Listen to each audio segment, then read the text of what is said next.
Hi, Lisa White, IVF coach with IVF Manifesting a Miracle, here for a soul sister conversation with my friend Allie Prato. Hey, Allie.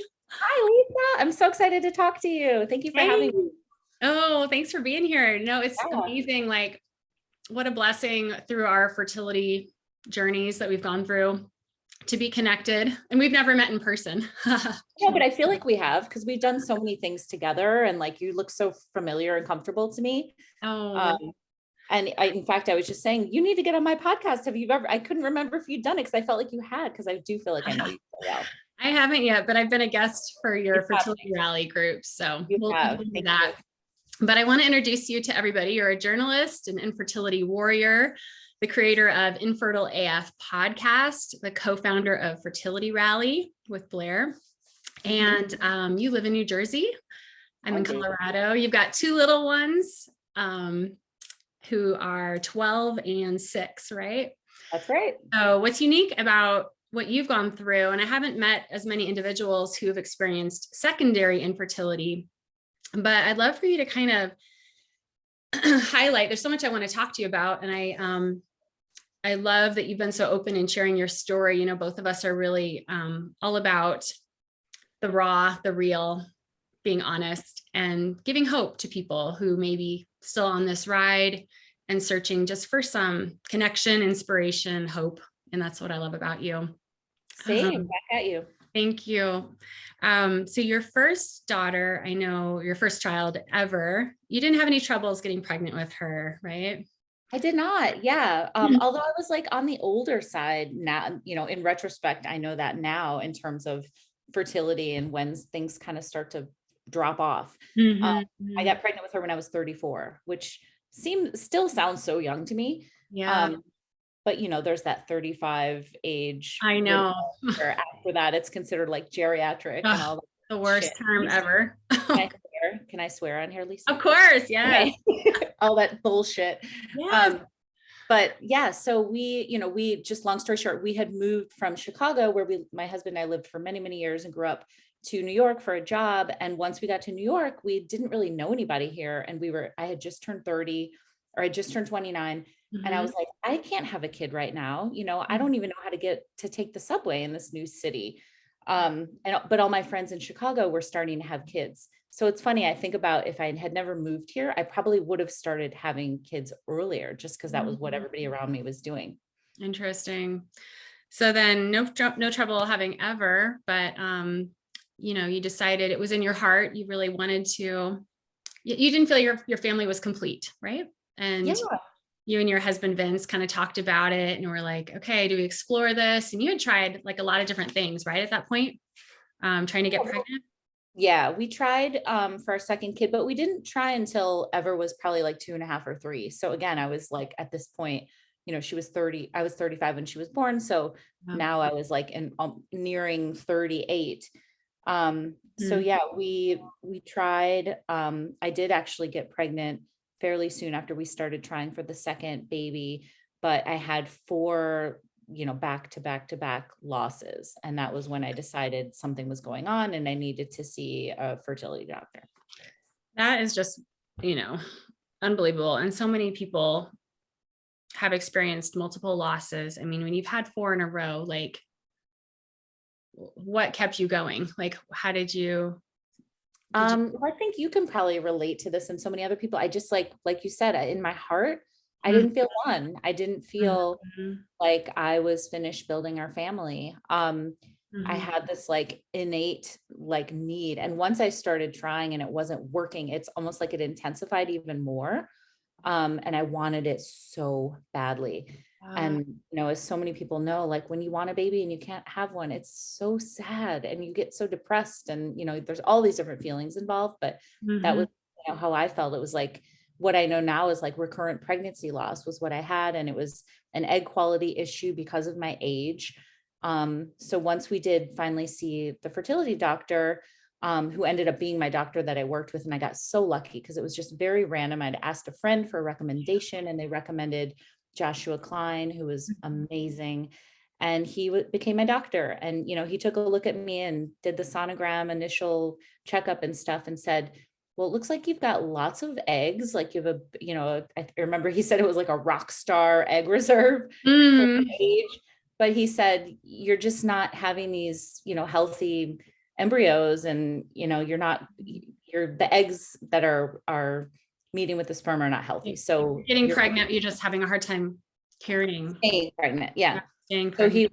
he said, basically, you're the perfect candidate for IVF, because my job is to go in there and find the healthy eggs and meet them with the sperm and create these healthy embryos. And if we do that, there's a very good chance that it could work. And I literally, Lisa, I knew nothing about IVF at the I time. feel the same way. I went into it really naively. Oh, science fiction, cool. And he made it seem so easy. I mean, he wasn't Maybe that's a blessing, right? That we didn't know a lot about it. Yeah, I do. I really do think that now, because, obviously having been in this space now for over 3 years, and, doing this podcast for 3 years and talking to hundreds of people, having Fertility Rally, the membership community where we have, over 300 members who are going through this. Mm-hmm. Now I know how hard it can be. And not to say it wasn't hard for me, but, there's just so many things that can go wrong. And there's so many people that do multiple rounds of IVF and so on and so on. I mean, it's like information overload, right? Sometimes the more you know, it's like, oh my gosh, you're just more confused and overwhelmed. But like for 4 years, you were going through fertility struggles, right? Yeah, it was the better part of 3.5 or 4 years going through it, and just having these losses. And it's one of the main struggles for me was just the effect that it had on my relationship with Vince, my husband, and our marriage. So, I talk about that a lot, and I'm very open because we're still together. We're actually having our 20th wedding anniversary next month. Congratulations. Wow. 20 years. That's amazing. I know. It's because I'm old. But it was really hard on us because we didn't necessarily see eye to eye. Not that he didn't want another baby, long story short, but he, just didn't have the desire and the need that he did. So he was kind of like, you're like really hurting yourself and you're getting depressed and you're going through so much. And I think he was feeling protective of me and was like, we're good. Like we've got ever, and I talk a lot about this, and if people want to hear the whole thing, he actually did an episode of my podcast that people can listen to his whole side of it. It's pretty interesting. But it was really hard on us. And I remember there was a point where we just were not agreeing on next steps. And I was like, are we going to make it through this? And he was like, I don't know. And I was like, oh my God, we might get divorced because of this. And I don't think people talk about that a lot. So that's why I'm open about it, because I want people to know if that's what you're going through, they can always come to me. They can go into my DMs or email me or whatever. I'm happy to. So accessible. Thank you for being so open about that, because it really does been open about the toll it takes on your relationship. And those going through it, you're not the only one affected by this. It's like it affects your partner and family members, and there's just so many people that are affected. And I would say I even became kind of borderline obsessed with, having this next baby, and it did spill over. I'm sure I wasn't being the most wonderful person to be around, and I get it. I get why we weren't getting along, and I totally see his point of view now that I know what he was feeling at the time. But at the time I was like, are you fucking kidding me? You're going to be up against this too? I felt like we just weren't a team, and it was so infuriating to me. So what, I know therapy, you've been really open about that too. You sought out some therapy and that helped you quite a bit. Were you doing that individually or as a couple? At the time I was doing individual therapy. I, asked around for somebody who specialized in infertility or loss. And the woman I ended up with was really wonderful. And basically her whole thing was just, having me come to terms with the fact that if I didn't have another baby, everything was going to be okay. I love the quote you shared from your podcast when you're sharing your story about your counselor, your therapist said, your life is happening in the order it's supposed to, even if it doesn't make sense. Yeah. Because I think I'd love to hear what you think too about this. I felt like, why me? I was like, woe is me. I'm doing all the things. I had changed my lifestyle and had become as healthy as I could and was trying to control as much as I could to have this baby. And it wasn't working. And I was like, what the hell? and I remember another thing she said to me was, you have to remember, like, you know, good things happen to bad people and bad things happen to good people. And sometimes it just doesn't make sense. And I was like, oh, so sometimes you can do all the things and it still won't work. And that was like a really come to Jesus moment for me, because I was like, oh yeah, this might not happen. Well, what a gift. I mean, she helped, I think, shift and open up your perspective of like possibility and just kind of creating more ease through this, right? Where you could kind of like open up to trust a bit more in this. And I know just hearing your story, you began to like trust yourself and really focus on what you could control, which I loved hearing about, you know, you tending to your physical needs, your emotional needs through different outlets, and having a healthy way to release and to nourish yourself. Could you share a little bit about some of the things that you were doing? Yeah, I became really, really into going to soul cycle classes. And I found this instructor, Noah Shaw, who's incredible and one of my best friends now. Oh, And it was just, and also going to dark yoga at Y7 Studio in New York. love. Those two things became not only, like, again, like you said, something I could control, but it was like doing something healthy physically, but it was also such a mental thing for me, because I would go in those rooms and I would cry, and I would, you know, it's both the like the theme is they're both dark, like Soul Cycle's dark with candles, and this yoga place I was going to was also candlelit. So going in there and just, I'd be sobbing, and it was just such a release. And that was really needed and really necessary for me at the time, because I felt like I didn't have the community that exists now on Instagram, and like with what you're doing and Fertility Rally, I didn't know anybody who was going through it. I really didn't. And I like had gone on Facebook and looked in some groups, and I just didn't connect with those people. Nothing against any of the groups that are out there. They just weren't for me. Yeah. And that was my way to get it out, because I was like, my friends are probably so sick of me talking about this. I'm so distraught. You know, I'm like, relationship is in shambles. And I would just go and I would exercise and I would cry my eyes out. And it really like helped. It's so important. And I think for anyone listening, just having those healthy outlets, I'm all about nourishing yourself through this really emotional ride, and having tools, supports, whether it's, you know, like you said, yoga, and you weren't doing this during your cycle. I know you were kind of, wasn't it before like starting IVF in a way? Or? Kind of. And I did end up doing it, you know, doctor approved while I was going through. I think I had to take time off during stims and all that. I don't remember actually how specifically. But I do remember going to yoga like the afternoon after I found out I was having a really, really early miscarriage, like a chemical pregnancy, which I still consider as big of a loss as any other loss.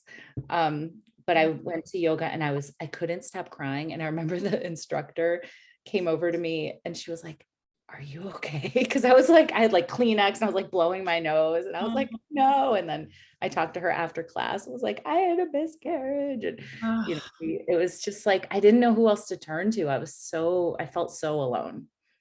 Well, these teachers and guides, like they have no idea like what an impact, right? I mean, everyone's going through really hard things and you just never know what people are going through. And so I love that you felt safe in that space to just release. And she created that space for you to just like empty and feel like, okay, I can leave it all here. Yeah. I mean, my way of dealing with stuff is I have to talk about it. I have to get it out. Or I'm the same way.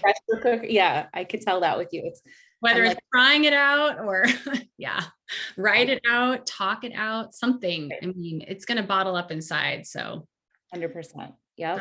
That's really good advice.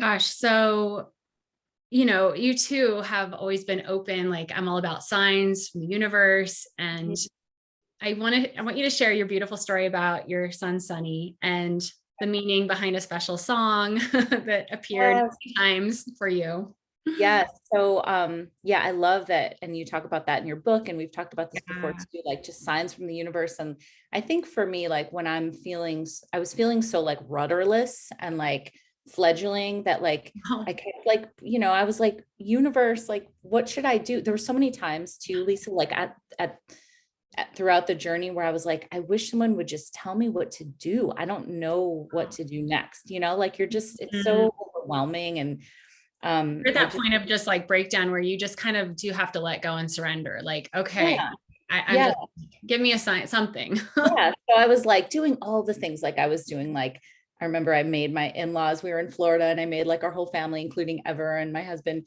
like these like magic wish papers, and like everybody made it, you know, just I anything. have some of that actually. They're awesome. Yeah. But Doing it all, doing all the things. Yeah. all the things. So I kept hearing, "Here Comes the Sun." I don't remember the first time I heard it throughout, you know, our journey or like the losses, but it just became kind of my theme song. And I kept hearing it everywhere I went. And it was like, every time I heard it, I was like, okay, the universe is like, keep going. Or like, I hear you at least, or like, I felt a little more validated, which may sound stupid coming from a song, but that I really needed that at the moment. Yeah. So like, I hear it like in the doctor's waiting room, or I'd hear it at the grocery store. I remember during my 2-week wait, because I did end up doing IVF. I had one healthy embryo. I had That's five you and I have tested. that in common, one embryo. I had 5 tested and one was healthy, and I did the transfer. And then during the 2-week wait, we had just so happened to have a trip to Florida planned. And I remember I was like I went up to get like a juice at the bar at the pool that we were at, and it was on, like the reggae version was like on in the bar. And I was like, oh my God, maybe it worked. Maybe it worked. Maybe that's the universe. Oh yeah, that's something I want people to know. You 2-week wait, a lot of people stress out. You went on vacation. You just, right? Again, like I didn't have a community. I mean, if it were now, I'm sure I'd be like, you know, comparing my numbers and early testing and all that stuff. But I was just like, they were like, come in for a blood test on X date. And I was like, okay. Yeah, I love that. I love that you did that. And that's so key. It was partly being clueless and partly just like, I didn't want to jinx it, because I had read that like you could get a false negative or a false positive. And I was like, I'm just going to wait and do it, you know, do what the doctor tells me to do. So anyway, I kept hearing "Here Comes the Sun" everywhere I went. And every time I heard it, it just made me feel good. And it was just like a little wink from the universe. And I still, every time I hear it now, I still like get the chills. Like, I don't think that will ever go away. Cause there's a lyric in the song about the ice melting. And it was like, he was a frozen embryo. And I'm like, you know, I'd like, it really resonated with me. Oh my gosh, that's so special. And didn't his name, your husband came up with Sonny, right? Like, yeah, that was like it was something he came up with before "Here Comes the Sun," which is kind of funny. He just always loved the name Sonny, Sonny, maybe from The Godfather. I don't know. But yeah, that was just his name. that is so special. And, you know, those signs, I think if you're open to them, they really do appear. And it can add a lot of just magic along this journey. Like oftentimes this ride is so heavy and it's like so dense feeling. And so creating those opportunities where you're just like, okay, like I'm ready to receive, give me a sign, you know? Yeah. So wait, Lisa, you had one healthy embryo as well? We had seven out of 7 tested, 1 was healthy. So it took us 2 egg retrievals to get 1 healthy embryo. Okay. And, you know, I appreciate you sharing too, like about your birth story. And was it with your C-section? Was that with your first or was your second? I had it with both. Okay. With Ever, I had placenta previa, which is a condition where the cervix, the placenta is blocking your cervix. So, you know, if you go into labor, there's nowhere for the baby to come out. Did they detect that before or during the C-section? They detected it before, but again, talking about being like ignorance is bliss, I didn't do like a Google deep dive into it when they told me I had it, because I was kind of too scared to hear anything bad. But I was talking to somebody yesterday about it, and she's like, yeah, I had it too. And, you know, we could have bled out, we could have done this, like all these things. And I was like, I'm so glad I didn't know any of that, because I would have been freaking out. So we share a little bit of that in common too. I had placenta accreta, which I didn't know that till my C-section. Okay. Had to have a couple blood transfusions. Oh, wow. Yeah. Actually, was bleeding out. Long story short, had to have, maybe I haven't shared this with you, but I had to have a hysterectomy. Oh, okay. I don't know if I knew that. 3 weeks after having my daughter. So I was still bleeding in the placenta. There was still placenta in me. TMI probably for everyone listening, but it was a really kind of scary time, you know, 3-week-old and passing some big clots. And yeah, it was related to placenta accreta. So scary. What's that? How old is she now? 4.5. Okay. Gotcha. 4.5. Yeah. Well, I know our struggle is like, it's like we've turned something really hard into something, positive. I love what you've created with Fertility Rally, you and Blair. I mean, I've been honored to be a part of your support groups a couple times in your summit. Oh, thank you. And just share a little bit about your group and like what it's all about. Thank you so much for bringing it up. So I met Blair Nelson through my podcast. Actually, she was like, I think she was episode number 8. She emailed when it was, she was going through her own infertility struggles. And she sent me an email and it was very funny. And I remember she was like, my husband and I have been through a fuck ton of shit. And I was like, oh, I like this girl. I want to get her on my show. So we emailed and set up a time and just really hit it off. And then, cut to a couple of months later, we were talking about this community. And by this point, I had my Instagram account and she had hers. And we were like, the women that we've met are so wonderful. And everyone's like so willing to help each other and share their stories. And we wanted to do something to celebrate the community. So we came up with the idea of doing a live event. And this is right before the pandemic, like the world shut down. So this is 2020. So we were planning this event for Brooklyn and we decided we were going to call it Fertility Rally. And it was going to be an all-day event with speakers and giveaways, much like we do now virtually. But at the time it was going to be, we had the venue, we had the down payment. She lives in Austin, so she was going to come up from Austin. Anyway, long story short, the world shut down and we weren't able to do the live event. So we started taking it to Zoom and we started having these happy hours and just hangout sessions with people that we'd met on Instagram and through my podcast, etc. And then we were talking one night and we're like, we should, like, there's a need for this. And we don't see something that we have in mind, at least, that exists yet. So we created this membership community. And basically what it is now, we have 3 support groups a week. We have our big one on Wednesday nights, which is 90 minutes and it's an open member share. We have one on Monday nights for pregnancy and motherhood after infertility, because a lot of our members now over the last 2 years have become pregnant or become mothers, but they still feel like they need that support. And as you know, like even when you become pregnant, it doesn't mean that you're out of the woods. There's so much anxiety and there's so much that only people that have been through it can understand. So we do that group, and then we do a Sunday night group as well. But we also have a website and we do these Fertility Rally live events. We're about to have our 4th one in April, where we have speakers much like yourself and just amazing, bright lights in the community. And we try to amplify as many voices and stories as we can. And we do, it's a very fun day in that, there's a lot of interaction in the chat and we do a lot of giveaways and trivia. And we just try to educate and inspire and entertain, like all at the same time with these events. And they've been really, really successful and really great. But yeah, the Fertility Rally has become like my life's passion. Like I'm so, we have over 300 members all over the world.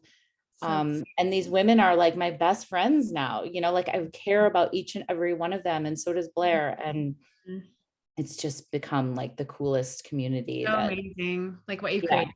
So we feel so lucky that we've, created. It's basically what we wanted, but we didn't have. So we're like, what can we do that we would have wanted? So we do things like we send like special love notes, people send us a special date that they have coming up, a procedure or a miscarriage anniversary or something. We send them like little love notes and social media. And, we have a website full of resources and blogs and videos, and we're constantly just trying to evolve and grow and reach more people and let them know that no matter what they're going through, everybody's welcome. You can be a single parent by choice. You can be a same-sex couple. You can be someone who's just starting and not really going through treatment yet. You can be somebody that's been going through it for years and years.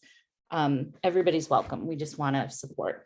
Wonderful. And I just love that you created what you wish you had. And same with me. Like I wrote the book I wish I'd had, Yes. Wait, can we talk about how amazing your book is? Manifest that shit. That's what we do. We manifest that shit. I love that. Wait, let's talk about how amazing your book is. Oh, thank you. I feel like it's such a good, it's like one of those books that just is evergreen. Like it keeps coming up and, it's like, people are like, this is the one that gave hope. And thank you.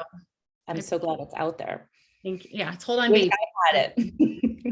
Thank you so much. And then your podcast, did I hear that you've had 159 episodes? Are you really? Yes, depending on when this comes out. 160 comes out tomorrow. So right. yeah, I'm right on track. the 3-year anniversary is coming up next week. Amazing. And again, it's just, sharing stories and trying to amplify as many different experiences and voices as possible. It's everybody from someone who emails me to a celebrity to somebody in the public eye, to men, couples, again, same sex, single parents by choice. I did a really interesting story with a trans couple, which I feel like we don't talk about enough. Surrogacy, adoption, donors, like everything. Right. Just to, again, get these stories out there. It's just, the power of storytelling, right? Like, I have a client right now, speaking of stories, like her surrogate is in the Ukraine, and oh God, we're talking in real time here, like middle of March and what the world is going through. And it's just like, everyone's going through something really hard, and you just hear those stories and you're just like, oh my goodness. Has she been able to talk to her? A couple weeks ago they talked, and she's been a little bit private about, what she's sharing. I totally respect. And it's just like, it's just not looking good right now. It's very complicated, but I'm just saying that. Is she pregnant with her? 5 months, 7 months pregnant. She's 7 months pregnant. So, wow. Oh my God, my heart goes out. So, you just hear these stories, and I know that our stories connect us, and this community, it's such a wonderful, not a wonderful place to be. What's your slogan for your club? The worst club, best members. Worst club, best members. But I think many can relate to that. It's a club that, like, nobody wants to be a part of. Wants to be here, right? And we're all here to uplift and inspire and give hope. And you're kind of like moving more into this full time, right? With this kind of work. Yeah. I still, I'm still a journalist, and I still do writing and stuff on the side, but this has become what I wake up and want to work on, and what I want to do, and what I want to build. And, I just want to connect to people. And I've never been so like fulfilled by both the podcast and Fertility Rally, are just like become like this passion. Yeah, I feel the same way. Where, you realize like, okay, maybe this happened for a reason. Maybe I went through this because then I could bring all my skills together and create this, so I feel super lucky that I'm in this space. I never, ever in a million years would have predicted it. Would you? No, never. I worked at Playboy for 10 years. Yeah, we got to talk about that. Oh my God. When I read that about you were an editor at Playboy magazine for like 10 years. Yeah, I was supposed to be an intern for 6 months, and I ended up staying for a decade. It was the best job. It was so much fun. So yeah, my connection to Playboy is I used to support my friend's charity out in San Diego, and I lived there for 9 years. And she has a foundation called It's All About the Kids Foundation. So it's kind of ironic, all about the kids, and we're partying at the Playboy Mansion. So she had an annual charity event there every year, and I went to 6 of them for 6 years in a row. So I was a hostess, and I wish we could cross paths at the time. Could you imagine? You and I could swap some stories for sure. Totally. But I love that about us. Like, we have that random connection. Yeah, totally. Yeah. But yeah, writing too. I love that you're writing, and me too. It's just like speaking from the heart, using our voices, getting these stories out there. I too, that's why I'm doing these Soul Sister conversations. It's like connecting and amplifying and spreading awareness. So yeah, share with everybody how they can connect with you. Okay. So there's like multiple channels.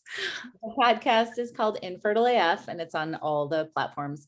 The Instagram that goes along with it is Infertile AF Stories. And if people want to DM me or have questions or just connect, I'm happy to do that. And then Fertility Rally, our website is fertilityrally.com.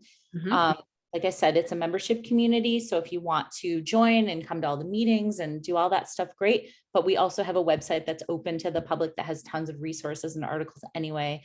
If anybody has questions about that, they can reach out to me or to Blair. Her handle is Fab IVF Mama. And like I said, mine is Infertile AF Stories, but then we also have Fertility Rally on Instagram as well. So you can get a hold of us through any of those channels. And, we're always welcoming new people, and we're always, it's cool to see how much it's grown in the last couple of years. And, we send onesies to all of our members who become mamas or, Wonderful. babies.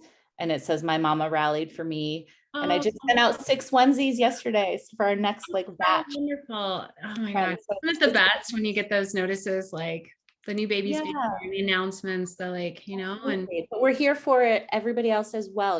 It's of course there's the good and the bad and people who've been yeah. struggling for a long time, and we're here for them too. So it's like I said, I honestly feel so lucky to be doing what I'm doing and meeting Mhm. people like you. Like when I think about the people I meet in this, like you always pop to mind because you're so wonderful and you're always just so kind and generous. And like, I'm so glad that we met. Thank you. That means a lot, Allie. I feel the same. Any final words you want to give anybody, just kind of who's in that waiting period? And you and I have been lucky with our one embryos, which is pretty rare. Absolutely. And, again, I've said this a million times before, but I look at my son every single day and I say to him, I still can't believe you're here. And he's 6 now and he's like, okay, like I'm sure he's getting tired of hearing it, but it's true. So, I feel really lucky that, our story ended up how it did, but to anybody who's still in the thick of it and like in the shit, just find your people. We're here for you. You can reach out to me anytime. You can reach out to Lisa, obviously. We just want to make it an easier road for anybody going through it because it's so hard. It is. Oh, I've loved this conversation. Oh my God. I'm so honored that you asked me. I was really looking forward to this. Yeah. Well, thank you so much. Thank you for everybody listening, and connect with me at ivfmanifestingamiracle.com. And we're both here for you. Lots of love. Bye. Thank you.